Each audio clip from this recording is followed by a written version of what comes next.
Përshëndetje të nderuar zonja dhe zotrinj. Ja ku po ritakohemi sërish së bashku me mua Tirona Lilin, pikërisht këtu në kanalin Monitor TV për të rinisur dhe për të startuar ditën e sotme.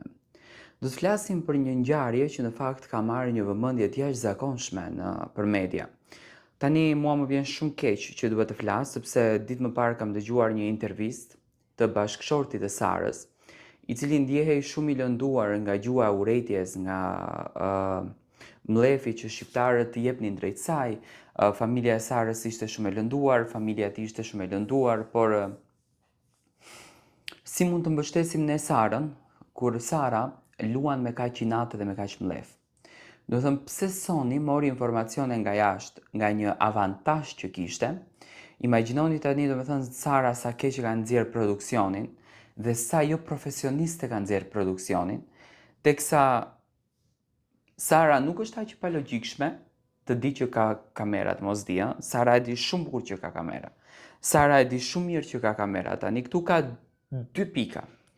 Ose produksioni e ka bërë me kastile që Sara të thot këtë muhabetin, që të krijon dinamik të madhe dhe të krijon, thashe theme, lart edhe poshtë, ku të gjithë shqiptarët, do me thënë, të fokusohen tek fenomeni që çfarë po ndodh në ferm, ose vërtet Sara ka shkuar tek dhoma e Agajit edhe ka kërcënuar produksionin se çfarë flitet jashtë dhe ato i kanë dhënë informacione se çfarë flitet në fan club dhe si qëndron Sara jashtë.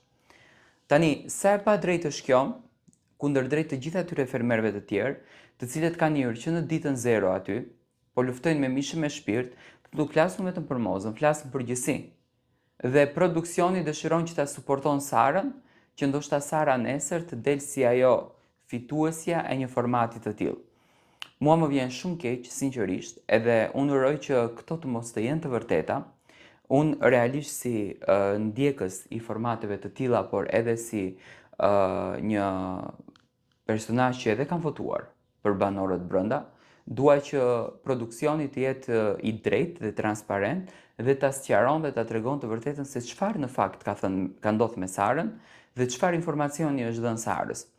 Nëse jepen informacione Sarës vetëm për t'ia rënduar lojën Mimozës, edhe vetëm për t'i shkuar kundra Mimozës, vetëm për të luftuar edhe më shumë me Mimozën, që ta ulin Mimozën, t'ia ulin vlerën, t'ia marrin atë autoritetin që ajo e krijoi me dinjitet, që ajo e krijoi me dashuri, që ajo e krijoi me përkushtimin e drejtë të saj, mua më duket sinqerisht e tmerrshme dhe më duket jo normale, po më duket dhe jo profesionale. Unë uroj me zemër që kjo që doli, që do me thënë Sara me krenari që thotë unë ka marrë informacionet, mos jetë e vërtet, se atëherë ky reality show humbet kuptimin. Ky reality show humbet vlerën. Ti nuk mund të ndjesh inaçore dhe nuk mund të ndjesh mlev brenda vetes, sepse mozën e duan jashtë, sepse mozës i vin drona. Moza e ka bërë punën për ta dashur. Moza e shpreu atë që ju të tjerët nuk dini ta shprehni, që ju tregoni mlefin, që ju tregoni urrejtjen, që ju tregoni inatin, që ju tregoni mos respektin, dhe kjo është ajo që ju nuk mund të arrini, ndërsa Moza e ka bërë më të mirën e të mirës dhe di të bëj vepra shumë të bukura dhe prandaj e duan. Dua të marr mendimin tuaj si e shikoni ju këtë situatë, por për mendimin tim më duket shumë e dyshimt dhe më duket e pabesueshme që një banore pas ka fuqinë të kërcënojë një produksion për t'i dhënë informacione.